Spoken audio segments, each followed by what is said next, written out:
Madam President, ngayon po nakita natin the vibrancy of democracy in this chamber. Isa-isa po silang nagsalita lahat. Nabigyan ng pagkakataong ipaliwanag ang kanilang panig. Hindi po ba maganda ngayon na nakita ng taong bayan, nagamit nga lang po yung kanyang presentation. Pero naging daan para mapakinggan ng buong mamamayan. At sila na po ang final arbiter, Madam President. Ako nga po eh. Ako nga po. Kailan lang nag-privilege speech ang isa sa atin dito.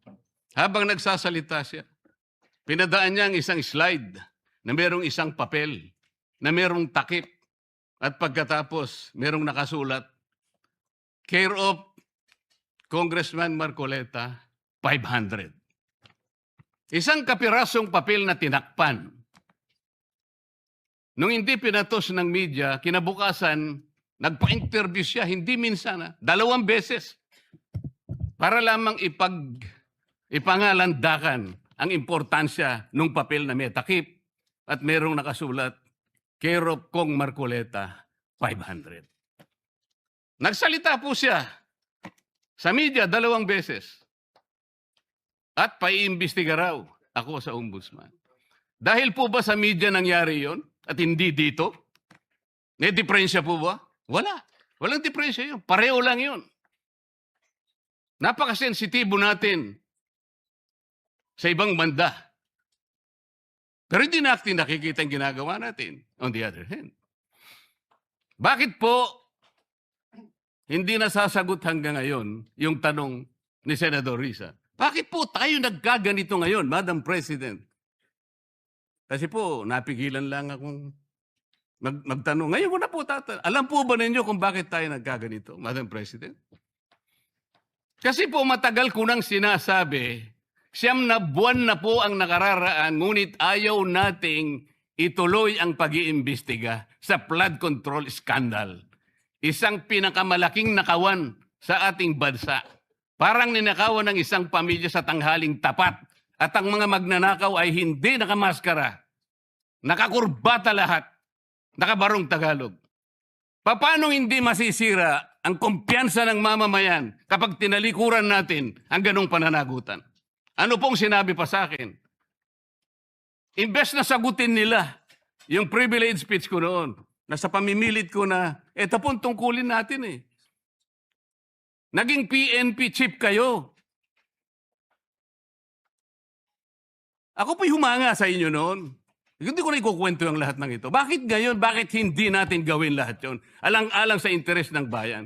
Kaya po tayo sumadsad ngayon dahil yung pananagutan na yun, pinipilit po nating pigilin. Ang dami po nating pinagtatakpan. Tumayo siya, imbes na sagutin niya ang aking sinasabi. Ano po sinabi niya?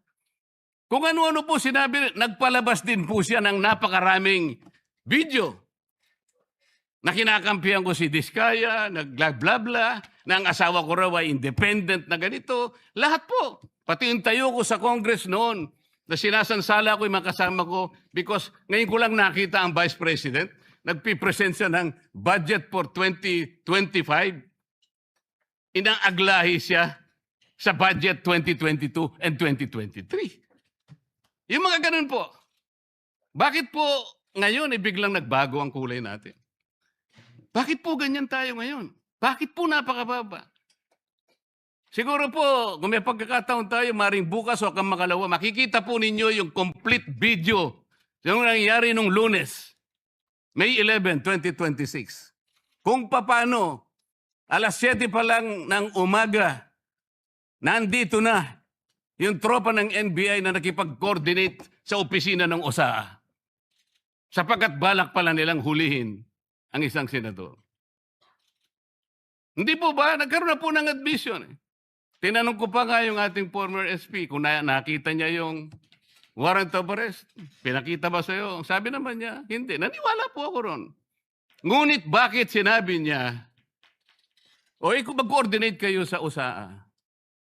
Alam po ba niyo, Madam President, kung ako po ang Senate President, kaya ko lang naman ginagawang halimbawa ito, Madam President, dahil hindi naman po ako magiging Senate President.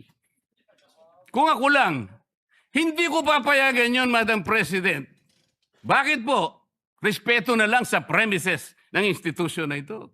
Oh, gawin niyo ang gusto niyong gawin. Huwag dito. Nakikiusap ako, utang na loob. Huwag dito. I will do that. Pero ano po nangyari? And the rest is history. Hinabol po ng hinabol, kamuntik na pong nahulog sa hagdanan ng Senator Bato. Ganun po ba ang pagtrato sa isang senador?